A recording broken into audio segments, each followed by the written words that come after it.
Hi, my name's Anthony Borton. I'm a Microsoft Visual Studio ALM MVP and lead trainer at ALM-Training. This is an introductory video designed to provide an overview of one of our newest courses, Managing Projects with Visual Studio 11 Beta. This is a 2-day course. It's designed for project managers, business analysts, team leaders, or anyone looking to manage projects on Microsoft's new Visual Studio 11 product suite. The prerequisites for this course: some basic exposure to Team Foundation Server is certainly beneficial, and any experience you've had in managing software development projects would also be helpful. The format of the course is instructor-led training. At the end of most modules, there are hands-on labs and exercises designed to reinforce the key concepts and techniques the instructor has covered during the module.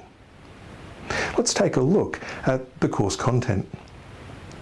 We start with a good look at the new Visual Studio 11 product suite. We'll have a look at the various features that are in this new release from Microsoft, and we'll have a look at our project workflow across Visual Studio 11. The next module is initiating a new project. We'll have a look at how we can organize our projects in TFS. We'll talk about team projects, team project collections. We'll have a look at process templates and get a good understanding of the key differences between them. We'll also look at setting up some team project properties. In the next module, we have a look at gathering requirements.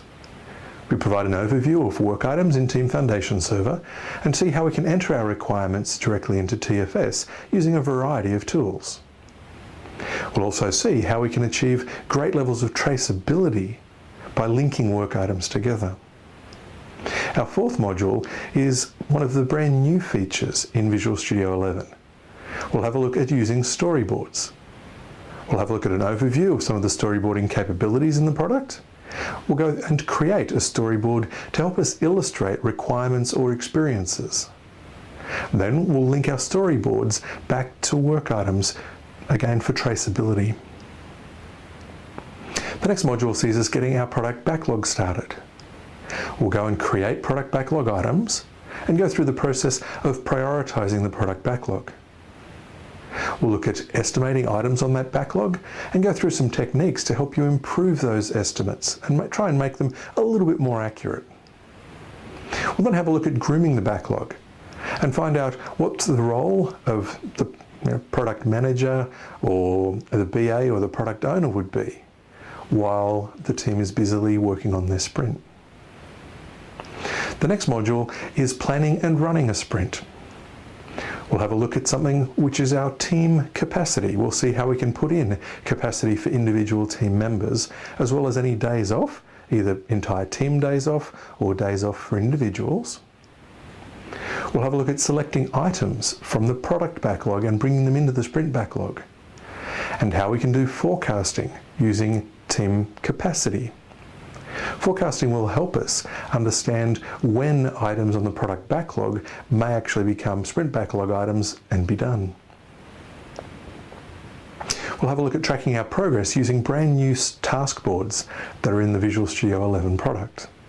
We'll have a look at burn down charts, real-time burn down charts that really help us get an accurate picture of exactly where the team is up to. The next module sees us managing risks. We'll talk about the need for tracking risks and how you can track project risks in Team Foundation Server.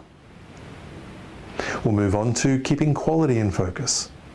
We'll see how we can go and monitor quality in the projects we're managing. We'll look at some quality indicators in TFS and also get a good understanding of what check-in policies are and how in some areas that can help us raise the quality bar. Another completely new area in the Visual Studio 11 release is getting stakeholder feedback. We'll introduce the brand new Microsoft Feedback Client. We'll see how we can use that feedback client to get rich feedback from our stakeholders and share that with the team. We'll also talk about how adding this continuous feedback loop can affect our project workflow in a very, very beneficial way. The next module is keeping communication pathways open. We'll do an overview of all of the TFS clients. We'll see how we can configure project alerts and notifications. We'll have a look at choosing the appropriate client tool, a bit of compare and contrast between the different tools available to you. And we'll also have a look at some third-party tools that may well be of interest to you and your team. Our final module is creating and customizing reports. We'll go through the reporting architecture, look at the data warehouse and the OLAP cube. We'll review the out-of-the-box reports and find out that there's already a rich, a range of reports available to you. We'll have a look at adding new reports, and then finally we'll go and create our own ad hoc reports using Microsoft Excel. So where to from here? Go and have a look at the ALM-Training website at www.almtraining.com. You'll find the full course outline for this course with a lot more information in it. You'll find a worldwide schedule of when and where these courses are available. You can also request an on-site course where myself or another trainer can come on site and deliver this training for you and your organisation. While you're at the website, be sure to have a look at some of the other courses on the ALM Training site that can certainly help your team work better. Thank you.